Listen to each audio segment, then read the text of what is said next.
Hey, Mom, so how hands on are you with your homeschool teaching? And how hands on do you need to be?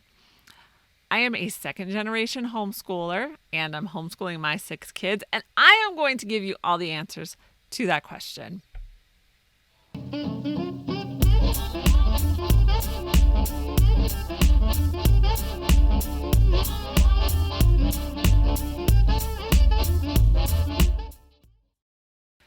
Hey, Mom. So, welcome to this week's Coffee Chat. Now, Coffee Chat is an unscripted show where basically a thought pops into my head and I say, that sounds like a good thing to talk about. And so it's kind of off the cuff. I may have written down a few thoughts 30 seconds before I hit the record button. But it's just a time to throw your hair up because my hair's bugging me. Throw your hair up in a messy bun and let's talk. So, let's talk about how hands-on do you need to be with your teaching, especially if you're new to homeschooling and you're coming out of the public school. We have kind of like this mental picture in our head that we need a classroom, we need a whiteboard, we need all the fun stuff to really do this homeschooling thing well.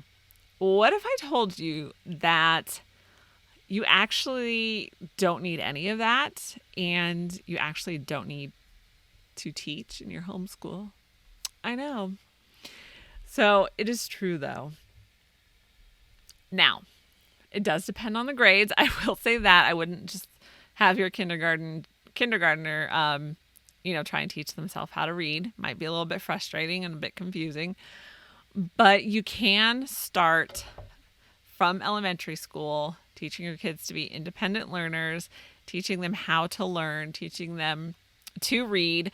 Reading is going to be the foundation for all of their learning. So really, that's what I always figured, especially with my oldest kids, because I sent them to school and because I didn't want to teach them reading, I didn't want to teach them the basics of math. I just didn't have the patience for it.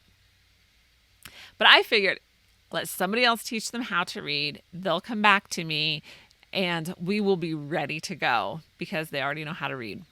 And so if your kids know how to read and they can understand what they're reading, they're golden because then they can easily search for answers on their own.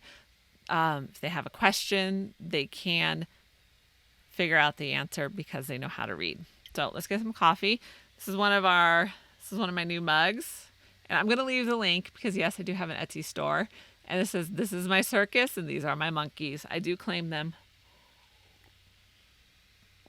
Okay, so when it comes to homeschooling, you want to keep in mind that homeschool should equal freedom. Freedom from other people's schedules.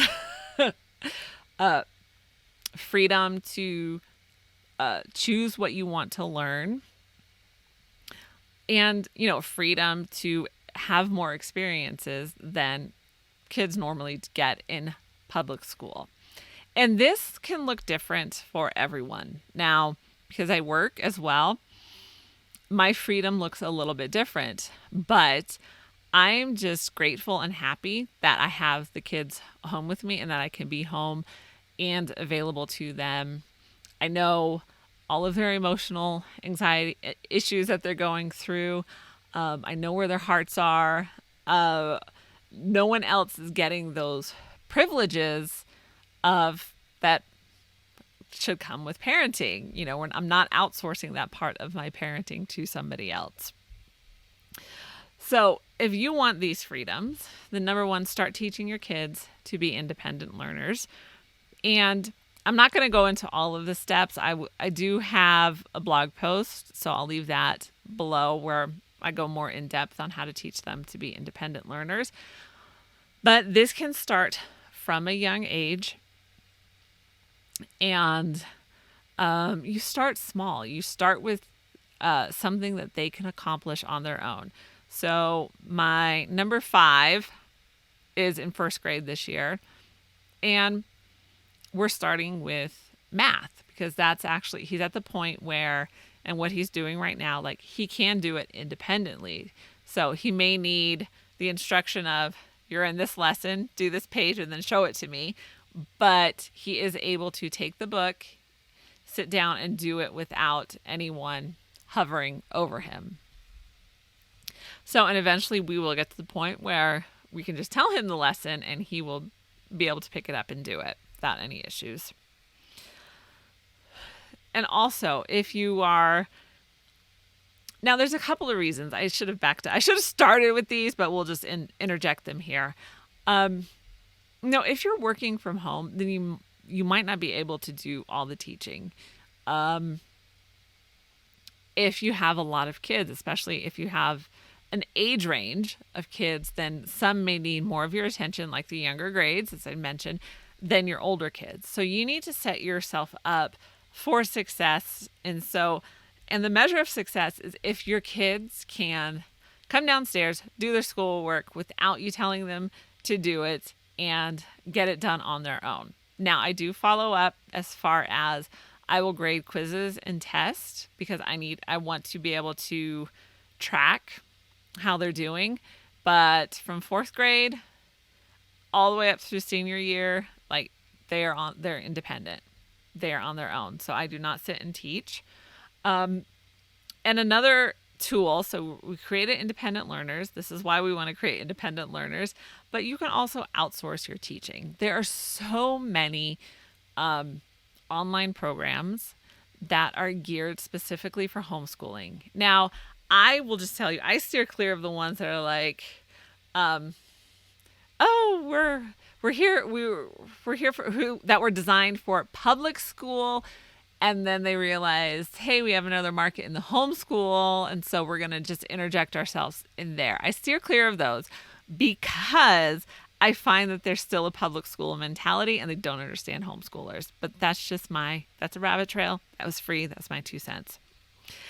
But you can outsource your teaching. If your science is not my thing, okay? High school science is not my thing. And high school science is really hard. So that's one thing that I'm always looking for ways to outsource it.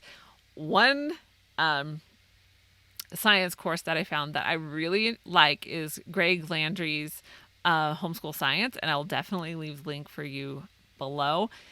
Because he offers, you can do it self-paced, you can do it live, you can have them grade, like there's virtual labs. There's so many benefits that is like, okay, this is one thing I do not like, so we're just going to have somebody else do it. And so outsourcing your teaching is totally acceptable, especially if there's subjects that you just don't want to teach. Maybe you could teach them, but you don't want to, and that's totally fine. You do not have to be like homeschooling. Your homeschool does not have to be dependent on you. And that gives you, let's go back to the first one, that gives you so much more freedom then. So you know that your kids can do their schoolwork and you can go grocery shopping without them. Or you can work and you know that their schoolwork is still going to get done. So it gives you a lot of freedom when your homeschool is not dependent on you. And finally, like I homeschool because I enjoy my kids and I enjoy having them around. Do they drive me crazy? Yes, they do. But that doesn't detract from the enjoyment that I get from being with them. And like I may outsource some of the teaching to with trusted curriculum, but I will not outsource the parenting. And that's what I get. I get to be their parent full time. And if you're at this place right now where you're like, oh my goodness, there's no way I can homeschool. It's going to require too much time and energy, and I just don't have it, which is probably a legitimate reason. Know that you do not have to be teaching every single subject.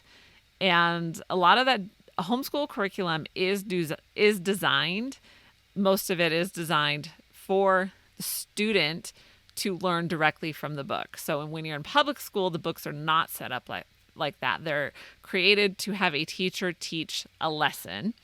And that's why they have 2 separate books. But in homeschool, you have all the lesson and instruction in the book or in a DVD or what other resources that you use. So your homeschool does not need to be dependent on you. So where are you at? What are your tips to create independent learners and to really experience that homeschool freedom? Let me know in the comments below. We would love to have your input. And be sure to visit lifeunboxed.blog and check out my Mug Nerds shop. There's cool mugs in there. And I will see you in the next show.